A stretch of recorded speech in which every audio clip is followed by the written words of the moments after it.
আপনাদের উপর শান্তি বর্ষিত হোক। আশা করি সবাই ভালো আছেন।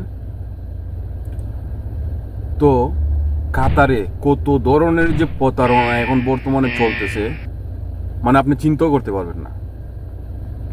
এতদিন ব্রোকাররা বা এজেন্সিরা আপনাদেরকে কি বলছে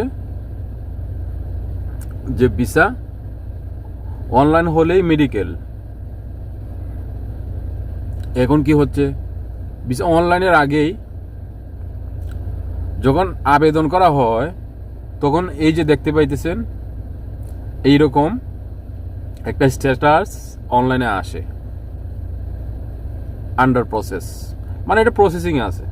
এটা আমি মনে করি সবাই বুঝার কথা, এটা জাস্ট প্রসেসিংয়ে আছে, এটা ভিসা হয় নাই।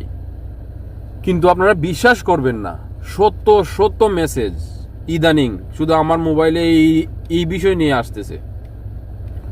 সত্য সত্য মেসেজ, শুধু মেসেজ না, কি কি পরিমাণের মেসেজ। আমি যদি এখানে স্ক্রল করি, মানে শুধু এইগুলাই শুধু খালি শুধু এইগুলাই দেখেন। আমি এগুলো এখনো সিন করি নাই, 10-12টা সিন করছিলাম, করার পরে আমি আস্তে আস্তে তাদেরকে রিপ্লাই দিতেছি।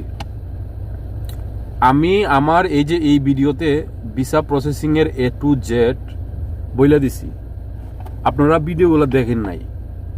সহজে আমার নাম্বার পাইছেন, আমারে ফোন দিয়ে দেন।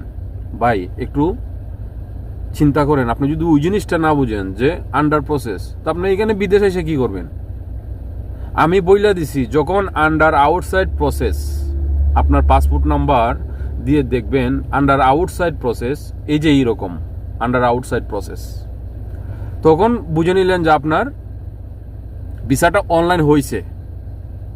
ভিসা অনলাইন হওয়া মানেই কাজ শেষ না।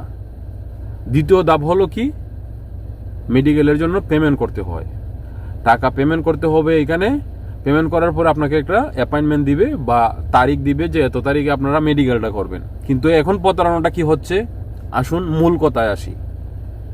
এখন প্রতারণা হচ্ছে দালাল বা ব্রোকার এজেন্সি, তারা কি বলতেছে যে এই নাও তোমার ভিসা অনলাইন হয়ে গেছে, ওই যে আন্ডার প্রসেস, এইটা দেখিয়ে দেন একদিন আগে আমি তোমাকে বলবো অমুক জায়গায় যাইবা, জায়গা মেডিকেল করবা। বুঝতে পারছেন প্রতারণার ফাঁদ? একদিন আগে বলবে যে যাও তুমি যাই মেডিকেল করো, তার পছন্দ মতো একটা মেডিকেলে ভালো দামি হাই পাই, হয়তো ঢাকাতে বলবে। রিসেন্ট আমাকে অনেকজন ভাই আমাকে বলছেন যে সিলেটে নাকি মেডিকেল হয় না, ঢাকাতে বলছে যাওয়ার জন্য। একদিন আগে কি বলবে, আপনি যখন টাকাটা পেমেন্ট করবেন দেন